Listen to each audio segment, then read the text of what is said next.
Guys, they're coming this week. This week, 50 Pokemon from the Hoenn region, Generation 3, coming this week. The information is out there. It's on Niantic's Pokemon Go Live website. I'm going to go through the information with you guys, just so you understand it. I mean, it's not just 50 Pokemon from Hoenn region. They're introducing weather effects, which affects the type of Pokemon that you can catch, the benefits you get in certain weather conditions. It totally encourages players to go out and play in certain weather conditions. Now, I'm gonna stress this. You guys, we all need to be safe while we're doing this, yeah? We'll get to it, but dragons, yeah, will appear more in windy conditions. That's the information that I've read, yeah? Let's not be outside in hurricane. Doesn't matter about those perfect Dragonites. It doesn't matter about those perfect Salamanders. Let's be safe. However, bit of wind, and it registers as windy, let's get out there. A bit of rain, as long as it's not torrential, let's get out there. You know, snow, let's get out there. There's nothing stopping us now. Brilliant. Let's get to it. Let's get to it. I'm so excited. Here we go. I'm using a computer today rather than my phone. Trainers. Starting later this week, Treecko, Torchic, Mudkip and several more Pokemon originally discovered in the Hoenn region in the Pokemon Ruby and Pokemon Sapphire video games will start appearing in Pokemon Go for the first time ever, with even more to be discovered over the next several weeks. We'll also be introducing a new dynamic weather system in Pokemon Go that will change the way you and the millions of trainers around the world discover, catch and interact with Pokemon. So, the guarantees that we've got there. Gen 3 starters. Yeah, so Treecko right up to Sceptile is going to be there, going to be available. You know what I mean? Torchic right up to Blaziken. They're all going to be there. The 3 starters are there, and I reckon the Gen 3 starters are actually pretty good. They're dual types, or at least Blaziken's dual type. I believe Mudkip evolves into a dual type, ground and water. So these guys are good, I think. If you go way back and watch my video of the top Gen 3 Pokemon, what I think is top, I listed Blaziken in it because fighting types are good, fire types are good. I mean, it's going to be good. It's going to be good. There's going to be some versatility there, which I think you need in starter Pokemon. The first group from Gen 1, they were good, but they weren't really that versatile. And I mean, I know that Bulbasaur and Venusaur were poison and grass, but the versatility wasn't there. I know that Charizard was flying and fire. It didn't seem that versatile. I really didn't like Gen 2 starters. I thought they looked poor. I thought they weren't any good. I mean, I've got like 2 Typhlosion. I've got 1 for Alligator. You know, I've got a couple of Meganiums, but I've never really tried. I don't rate them. I've never rated how they looked. I've never rated how they acted. These guys, however, I'm on board with. These guys, I think, are going to be. They might not be at the very top, but they're going to be definitely usable. They're going to be at the end of your list for raiding if you're in the end game. They're going to be a more available, hopefully, to players when they're taking down gyms. I mean, who doesn't need more fighting types to take down those Blisses and Snorlaxes that everyone puts in gyms? Everyone does. They're coming, definitely, along with some others.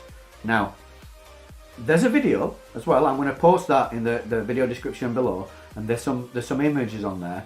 I believe I definitely saw Salamence. I definitely saw Aggron. I can't remember his name. He evolves from Lotad, and he needs an item in the main game, or a trade or something to get him. I can't remember, but he's on there. So Lotad will be there, and all his evolves. There's a few in there. I'm going to post it below. You'll see. Let's carry on. You'll want to start paying even closer attention to your local weather patterns. In addition to the in-game map being updated with cool new weather visuals, weather near you will impact Pokemon in a variety of ways. For example, you'll find your odds of discovering mudkits splashing around will greatly improve on rainy days, as certain Pokemon types will be more commonly found during various weather conditions. Additionally, attacks of certain types will be more effective during some weather conditions. So a Charizard's Fire Spin will perform better on sunny days. For example, rain or shine, winter or spring. I read that wrong. There's full stops, there's punctuation. So excited. Rain or shine, winter or spring, your gameplay experience will remain fresh, making your time outdoors even more exciting. And underneath that, and I'm going to try and get pictures of these as well off the website for you guys, so there's pictures of the weather effects in the game. You can see it raining, you can see it being snowy and sunny, etc. This is good, guys. Can you imagine the difference that this is going to make? I mean, just imagine you get an EX raid pass. Now, I've read it, I can't remember which one it is. It might be Foggy, where the dark types and ghost types get extra damage. You get an EX raid pass. You go to do a Mewtwo and it just drops on a foggy day. Extra damage, right there. It's doable with less people, because I've heard horror stories of EX raid passes being given out. There's like 3 or 4 people turning up, and that's it. Can you imagine the disappointment that you'd have if you turned up and there was like 3 or 4 people and you just couldn't do it? If you're lucky, the right weather condition, you'll need less people to raid. So those times when you're stood next to a legendary raid or a level 4 raid and you're like, nobody's coming. There's like 3 of us. It still might be possible, as long as you've got good Pokemon, to be able to do it. I think that's brilliant.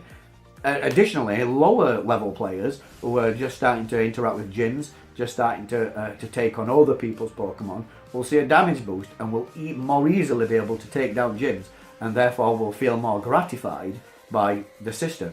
So they'll be like, oh, I can take gyms now, I can do it. I can put Pokemon in a gym, I can start collecting coins, start getting some incubators or whatever. It encourages people to play more. I think it's good. I think it's good. There's never been a better time to grab your umbrella or snow boots and safely venture outside with family and friends this season. Just going to stop there a second. Safely. Yeah? It's they're saying it. I'm going to say it. I think every YouTuber out there should say it. We all want these cool Pokemon. But please, guys, please, I'm begging you, don't go outside in a blizzard looking for, I don't know, an Articuno. I know that's not going to happen, but please don't do that. Don't hurt yourselves. This game is good, right? When it's snowing a bit, when it's raining a bit, we can all be outside. We'll have our gloves on and our hats, and we'll go and get them. We'll go and get them. But we just have to be safe with it. I mean, the weather in this country, at least the UK, can be a bit variable. We don't tend to have things like hurricanes or big, massive weather conditions, but it has happened, and I can still see the effects. There's a canal where we live, where there are trees that are still blown over from the big storm in the late 80s, 88 or whenever it was. Let's not go outside in those conditions, you know what I mean? You never know, they might spawn on your house. You can catch them in your house if they spawn on your house. Anyway, as you explore your local neighbourhoods, remember to share a photo of your encounters on social media with the hashtag Pokemon Go. We'd love to see all your new adventures as they unfold. The Pokemon Go team. Put that computer down. You see, this is the one that I've been waiting for. I mean, I have to say, I haven't raided Ho-Oh that much.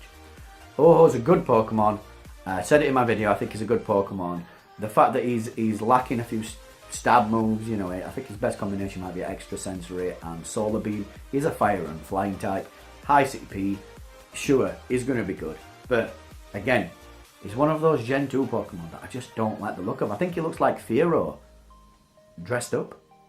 So I'm not a big fan of the way he looks. Gen 3, however, there are loads in there. Loads. And I have to admit, I am drawn to Pokemon that I like the look of better. When I've got them on my screen, I prefer it when I like how they look. I mean, the graphics on this game are pretty good. You've got a pretty good vision of what your Pokemon are. This is the reason why I only have one fully powered up Dragonite. I could have chased down Dratinis forever. I mean, there's a canal nearby. Dratinis spawn on there regularly, and I mean regularly every day, and I just don't go after them because I'm not a big fan of how Dragonite looks. I am, however, a big fan of how Salamence looks. I think he looks awesome. He's got more of a Western Dragon look rather than the combined like East and West Dragon scenario that you've got with Dragonite. I mean, don't get me wrong, Dragonite's a brilliant Pokemon. I love him, I love using him, but I'm just not as enthused by him, even though he's one of the best. Tyranitar, I've got more of him. I've got 2 fully powered up. I've got a few more that I've got potential. It's just a matter of getting the candies, and you know, Larvitar candies where we live are harder to come across. Gen 3, however, you've got cool looking Pokemon like Aggron and Salamence and Metagross. They're all cool. Gardevoir, just amazing looking Pokemon. I mean, Blaziken is one of the best looking starter fully evolved Pokemon that there is, in my opinion. Sceptile, I mean, the Mega Evolution of Sceptile is just beautiful. It's just beautiful. I mean, whoa, I've just mentioned it. Mega Evolutions, when's that coming? I mean, it was in Gen 3. Maybe sometime next year we're going to see an update that allows us Mega Evolutions. Now that would be amazing. Can you imagine what you might have to do to find the items to Mega Evolve? It's just such an exciting time. I mean, Gen 2 always felt to me like a tack on to Gen 1. Like, here's more of the same. Here's more of the same, and some of them are cool, but most of them are not as cool as those. You know what I mean? Gen 3, however, whole new kettle of fish. Whole new kettle of fish. Just so cool. Right from the smaller Pokemon that probably aren't going to be that amazing. I love Poochyena and Mightyena and all those. When I played it, I used those guys. They're not the best, but I liked them. I liked how they look. I thought they were cool. And just so much to come. So much to come. And I'm so excited for it. So excited. I can't wait. Tonight, when I'm filming this, and it's going to go out tonight, I think, is Wednesday night. They said later this week, so it could be tomorrow night. I think most likely it will be Friday night. Here in the UK, probably 9 PM this thing will drop. They've got a thing for Friday nights, I think, or Friday during the day. So yeah, oh my gosh. I'm going to stick a few images up on the screen for you guys to see what I've seen on the screen. Let's do this. I want to see you out there wrapped up in your winter clothes in the rain, getting those electric, those water, those bug types. I want to see you out in the wind getting your dragon and flying types. It's going to be amazing. Gen 3. Yes.